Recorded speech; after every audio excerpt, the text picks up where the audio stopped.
Hello friends, welcome to this video. In this video, we are going to talk about the Major Histocompatibility Complex MHC Class 2.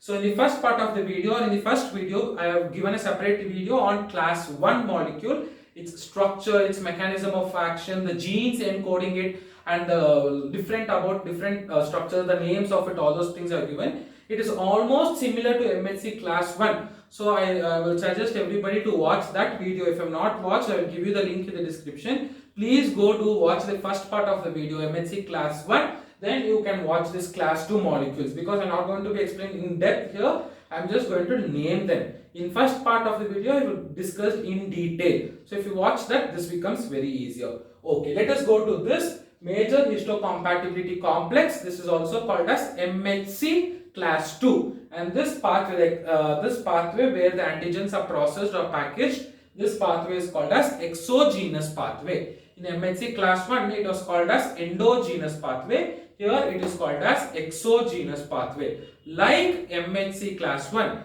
here also it is a cell surface glycoprotein receptor. So this cell surface glycoprotein receptor is made up of two polypeptide chain, the alpha chain and the beta chain. Two chains are there. Okay, let us go to the structure. So this is the plasma membrane. As we all know, plasma membrane is made up of glycoproteins, or it is having a bilipid layer. So this is the bilipid layer that I am pictorially representing. This now I said it is made up of two chains. It is made up of an alpha chain. This alpha chain has two domains. It is called as alpha 1 domain and alpha 2 domain. So this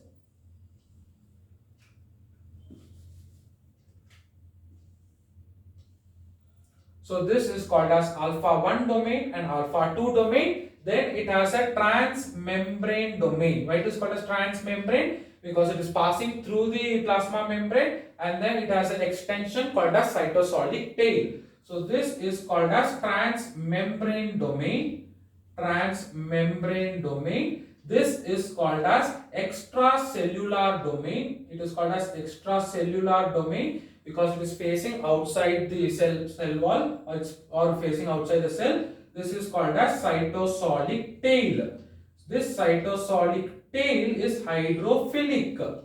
This is hydrophilic. This transmembrane domain is hydrophobic. It is hydrophobic, same as our MHC Class 1. This is the alpha chain, alpha subvariant. Now we have beta microglobulin, that is the second polypeptide chain. Again, this beta chain has two domains. It has two domains, and it also has a transmembrane domain, and then it is also having cytosolic tail. It is similar to that alpha chain. Beta 1, beta 2, two domains are there. These are also called as extracellular domains.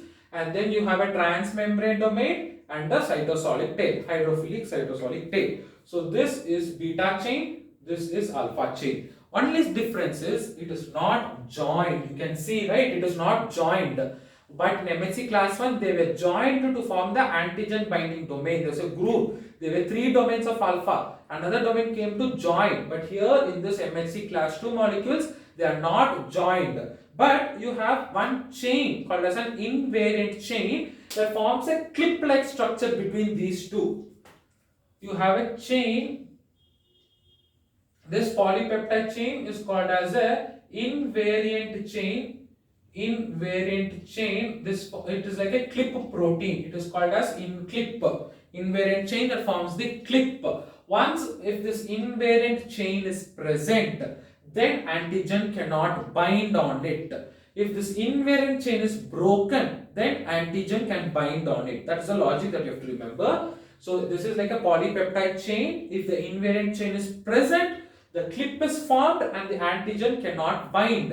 If this is broken, then the antigen can come and bind here, and it forms the antigen binding domain. Okay. So same, the alpha chain is coded by the genes that are present on the chromosome number 6. Beta chains are coded by the genes present on the chromosome number 15. And the loci or the gene are called as human leukocyte antigen gene. Human leukocyte, HLA gene. So I will again suggest you, I would again remind you, please do go watch the first video that has the complete detail on why is this hydrophilic, why is this hydrophobic, It has all in depth I have discussed in that video.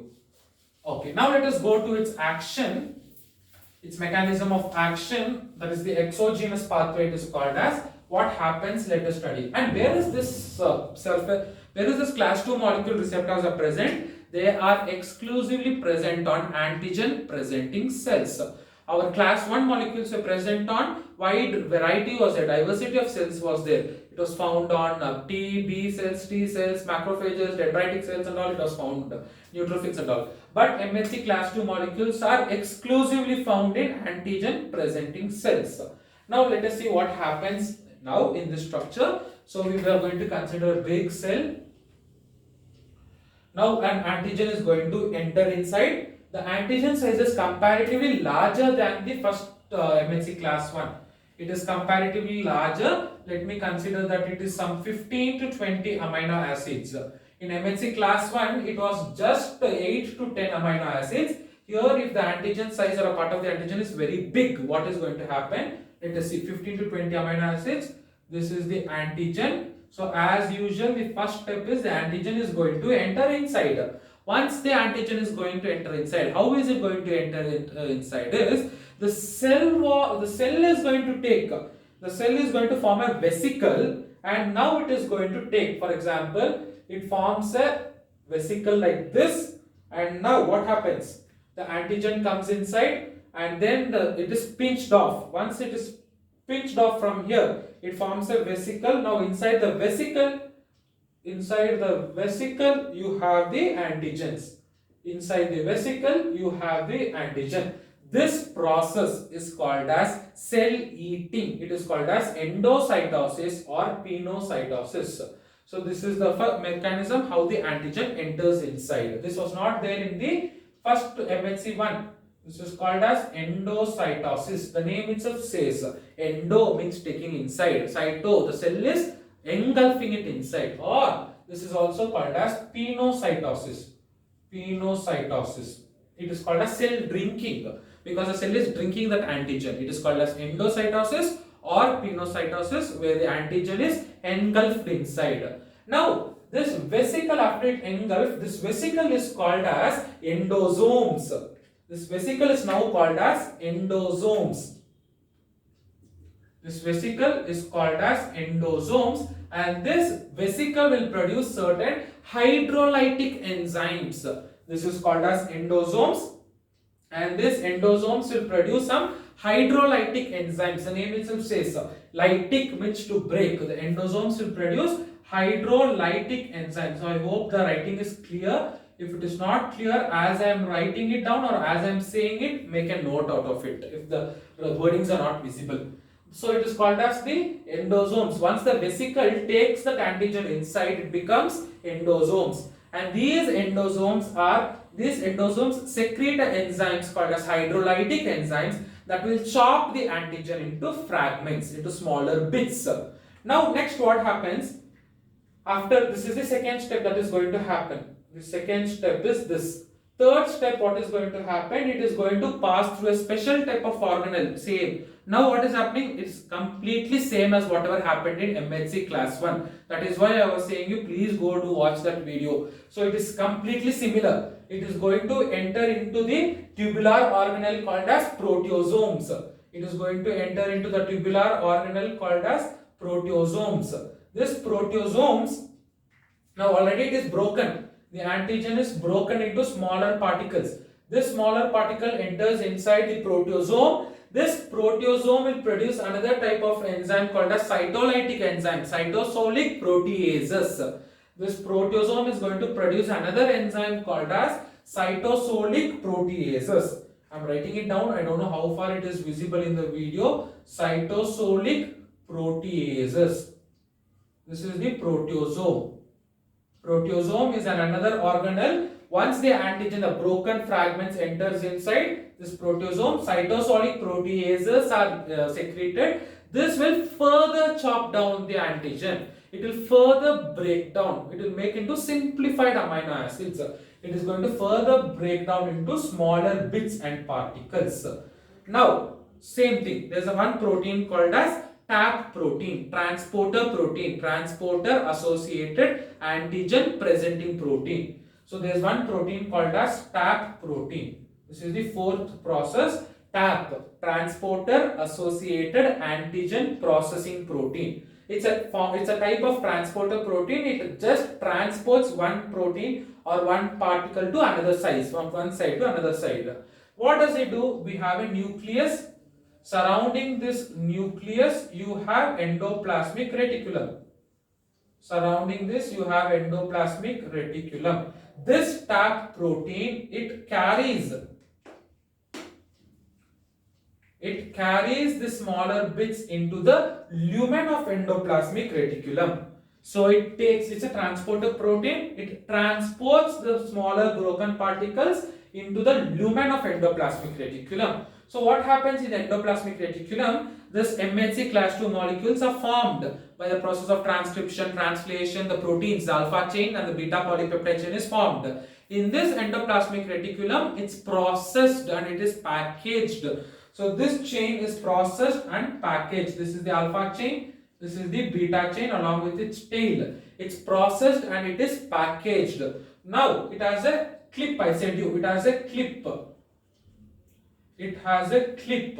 As long as this clip is present, okay, let me indicate by another color. It has a clip.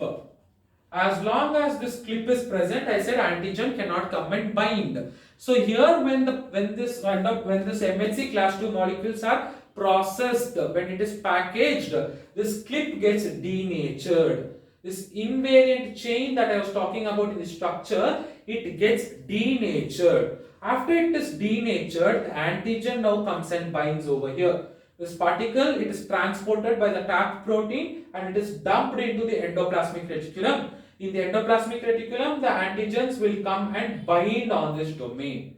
Now the antigens, after the invariant chain breaks, then this antigen comes and sits over it, and now the antigen binds over it, and the entire MHC class 2 molecule is synthesized and it is sent to the cell surface. Since it is a self-surface receptor, it is sent outside. In outside, this is the alpha chain, this is the beta chain, and you have the antigens present. You have the antigen present. This is your MHC class 2 molecule. It is going out and it is hoisting the flag of antigen. Now, if you have seen my video of T cell maturation and T cell activation, I was speaking about TC cells, cytotoxic cells, and TH cell, helper T cells. Here, this is recognized by helper T cell.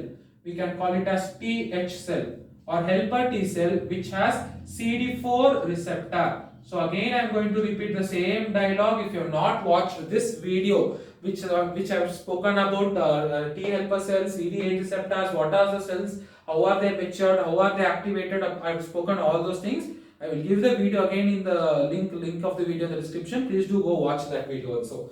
Now this T helper cell comes and along with CD4 receptor, it can bind to this, it recognizes this antigen and it signals the cell for apoptosis. And the cell is leading to death. The cell is programmed to death. Apoptosis is going to occur, programmed cell death. The cell apoptosis is going to occur, apoptosis, programmed cell death, and the cell dies. Why should the cell die? Because antigen is already infected. The cell cannot live. Cell has to die. How is that cell dying? By all this process. Once this T helper cell comes and binds, it signals the cell for, it programs the cell for death and it leads to programmed cell death or apoptosis. And then, seeing this receptor, seeing this antigen, seeing this MHC class 2 on the cell surface, the other cells are alarmed. The other immunological responses are triggered. It might be inflammation, it might be fever cascade, it might be producing of lymphocytes, antibodies, it may be various other immunological reactions are there. All these reactions are triggered. So in this way, the antigen is processed, packaged, and it is presented. So this is called as antigen presentation or antigen processing, it is called as. So if they are asking you question on antigen processing, you have to discuss about both MHC class 1 and class 2, or specifically if they are asking on any one particular method, either MHC class 1 or MHC class 2, you have to explain structure and the mechanism of action. So I hope you have drawn this diagram. You will not find this diagram in any of the textbooks. So I think this diagram is self-explanatory. So once you write down this, you can just go on writing the bullet points. Give like a flow chart. Don't write the story, don't write paragraphs and all. Just draw the diagram, put a flow chart in form of bullet points you can write. So it's very simple. Endocytosis, pinocytosis, through which the antigen enters inside, first point. Second point, what happens? This vesicle forms called as endosomes. They start secreting this enzyme called as hydrolytic enzymes that they will break the antigen. Then third step, this broken antigen will enter into the proteasome, which is an organelle. Again, this will produce certain enzyme called as cytosolic proteases. They will further break down this antigens into smaller bits and particles. That is the third step.